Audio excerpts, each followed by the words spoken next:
मैं 62 साल का बूढ़ा हूँ। मेरा बेटा ओमान में है। ओमान में पिछले 10 दिन से बात नहीं हुई।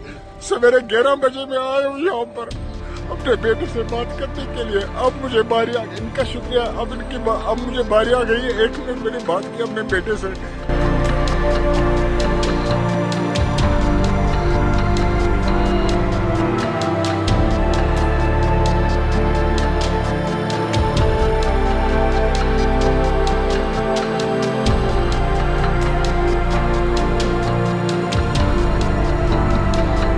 का शुक्रिया।